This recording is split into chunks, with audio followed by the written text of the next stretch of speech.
Subscribe now and press the bell icon. Never miss an update. পৃথক রাজ্য নয়, এবার পৃথক রাষ্ট্রের দাবি জানালো কামতাপুর লিবারেশন অর্গানাইজেশন তথা এলও।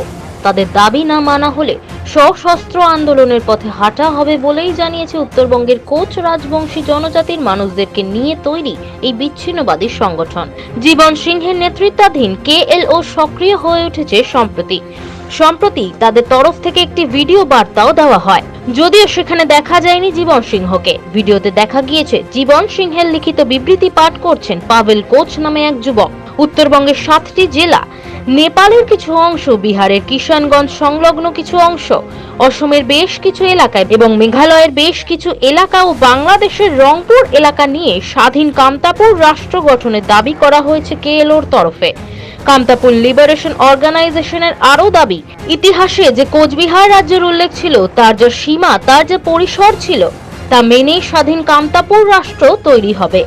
এমনকি জীবন সিংহের এই বিবৃতিতে ভারতকে তাদের সবচেয়ে বড় শত্রু হিসেবে উল্লেখ করা হয়েছে।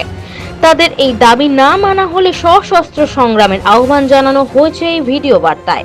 তবে এই ভিডিওটি আদৌ এলও-র কিনা তার সত্যতা বিগ নিউজ যাচাই করেনি। পৃথক হওয়ার দাবি জানিয়ে দীর্ঘ সময় ধরে সশস্ত্র আন্দোলন করে যাচ্ছে এলও। কার্যত তাদের দাবির সাথে সুর মিলিয়ে সম্প্রতি বিজেপির বেশ কয়েকজন নেতা উত্তরবঙ্গকে পৃথক করার দাবিও জানিয়েছেন। এরপরেই রাজ্য রাজনীতিতে এই দাবি শোরগোল ফেলে দেয়। রাজ্যের মুখ্যমন্ত্রী মমতা বন্দ্যোপাধ্যায় এর বিরোধিতা করে প্রতিক্রিয়া দেন। বাংলাকে ঐক্যবদ্ধ রাখতে দাবি জানান পার্থপ্রতিম রায় থেকে শুরু করে রাজবংশী সমাজ থেকে উঠে আসা রাজ্যের বেশ কয়েকজন তৃণমূল নেতৃত্ব। এরপরেই এলও-র চিফ জীবন সিংহ এদের বিরুদ্ধে ভিডিও বার্তা দিয়ে সোশ্যাল মিডিয়া ছাড়েন, যা বর্তমানে বহুল্য চর্চিত। কিন্তু এলও-র পৃথক রাজ্যের দাবির বদলে পৃথক রাষ্ট্র চেয়ে বসায় এবার বিজেপির নেতৃত্ব কিছুটা হলেও রাজনৈতিকভাবে সমস্যায় পড়তে পারেন বলে অভিজ্ঞ মহলের ধারণা। Living happily in their land. It had no relationship with ancient India, and therefore it is not a part of the present India or any other country. History has clearly shown that even during the British rule in the Indian subcontinent, Kamtapur was never annexed by will or by force to the British territories and remained a sovereign kingdom hitherto. The Kamtapur kingdom, situated in the western part of Kamrup, was founded by Shendra Rai in 1250 AD, and it is one of the most princely states of the world. According to the Koch kingdom, historically, or the chronicles of Kamtapur, the kingdom was independently ruled by Koch dynasty. It was forcibly merged into the Indian Union in 1948.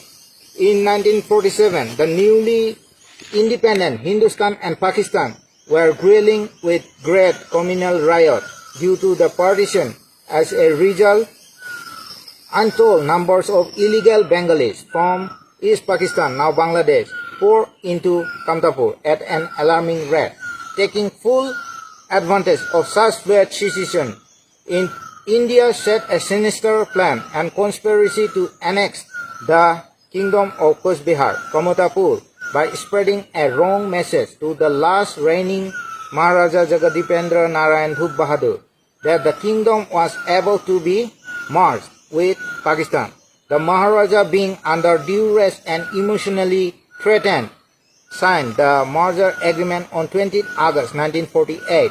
The kingdom was formally annexed into the Indian Union in 1949 and was recognized as a state under C category of the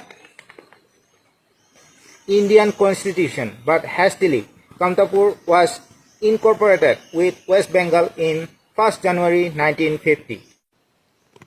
Since then, the Indian government and their puppet West Bengal and Assam governments adopted various ill measures to dilute the Kamtapur national identity within the so-called Indian mainstream without any fault of their own and much against their wish. The Kamtapuri people and their land have been placed under the Indian colonial rule, and some of their ancestral land are also scattered in Bangladesh and Nepal. All across the length and breadth of Kamtapur, the people are exploited and suppressed both politically and economically, and their basic fundamental rights are being violated to the extreme that their very existence is threatened. Besides, the unrestricted and unchecked influx of illegal refugees and foreigners into their homeland created a huge population imbalances and thus reduced the indigenous people to just a minority in the land of their birth. Hence, the Kamtapuris, once absolute powerful people living independently in their kingdom, have been marginalized and unnumbered by illegal settlers. These illegal migrants steadily began to dominate all spheres of life in Kamtapur: peace, political, economy, administration, etc. Under the protection and patronage of the Indian government, the forced entry of multinational companies also introduces new sets of problems. The indigenous people were evacuated and displaced on massive scale, and huge tracts of land were seized in the name of development. New residential homes, industries, parks, defense colonies, etc. were built on these confiscated lands. As a result, the landless indigenous people became laborers in their own land, while many more heavy-heartedly migrated to neighboring states for new opportunities.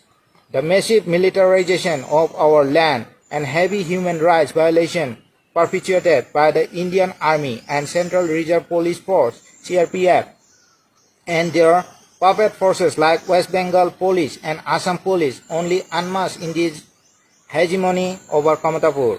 Yet, in spite of Cooch Behar থেকে অমিত সরকারের report, big news 24/7। Big news, সবার আগে সবার সাথে।